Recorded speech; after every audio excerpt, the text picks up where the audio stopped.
Витайте, как у вас дела, как здоровье? Чечим белгилүү.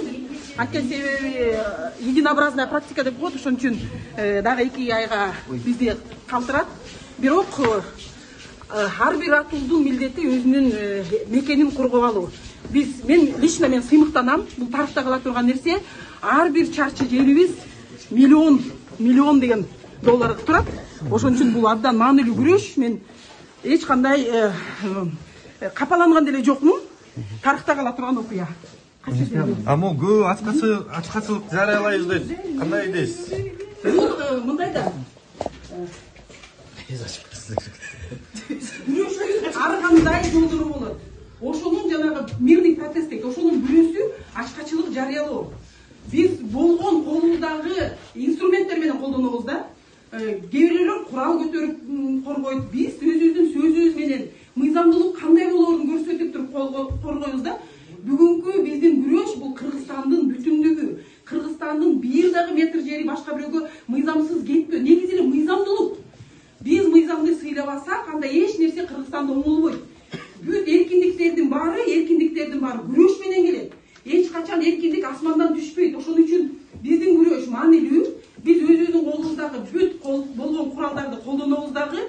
Эч эмеге жалпы кыргыз элим айтам, биз үчүн капаланбагыла. Биз турабыз, эч кандай мындай ийилип, кандай бир ден соолуктарыбызды жоготууга да барбайбыз. Биз акырына чейин чыдап, колубузда болгон куралдар менен күрөшүп, элге мыйзамдуулукту, чындыкты айтып кете беребиз. Бул баягы Кыргызстандын келечеги үчүн, эркиндик бар үчүн, ушул региондо эң эркин өлкө болуш үчүн чоң күрөш да. Ошон үчүн баарыңарга ушундай келип бизди колдоп атканыңар үчүн рахмат. Кандай чечим чыгат маанилүү. Маанилүү дебедим, белгилүү. Ага мен даже күмөн санабай элемин, бирок бул күрөш абдан маанилүү күрөш. Ритачы, а сиз өзүңүз жеке ачкачылыкты жарыялайсызбы?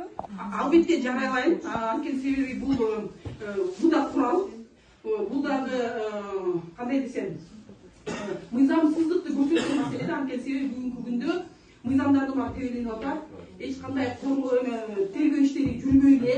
Бүгүнкү күндө биз бир эле жолу чыгарды. Телефондордо да эчтеке жок. Биз кандай бир мыйзамсыз бир дагы иш аракетибиз жок болгон үчүн. Токтомдор өзгөрүлбөдү.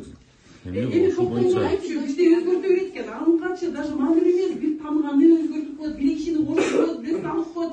Анан биздин сөздөрүбүзгө дагы бир сөздөрдү кошуп атат. Бул маанилүү эмес.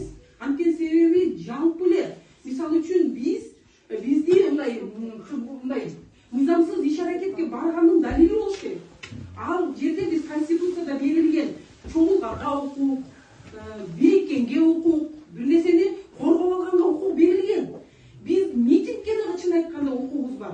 Но ошону дагы соттун чечими менен митингдин баарын запрещать этип койгонго байланыштуу биз митингди өткөрбөй депутаттар менен сүйлөшөбүз деп айтканбыз да. Ошон үчүн бүгүнкү күндө биздин кыймыл аракетте эч нерсе жок. Макул, бул күндөр өтөт. Ошол ратификация деле кол коюлат. Тарыхый окуя калат. Кыргызстандын тарыхында чоң мондай тамга менен жазылган маселе калат. Ошон үчүн эч кандай эме жок, капачылык жок. Күрөштүн баягы эмесине, тегирмендин нерсесине түшүп калдык биз. Но бирок бирөөнүн иш аракети менен чындык ачылыш керек да, ал биз болуп калдык. Ошон үчүн эч кандай мындай азыр бир жаңылык деле болбойт.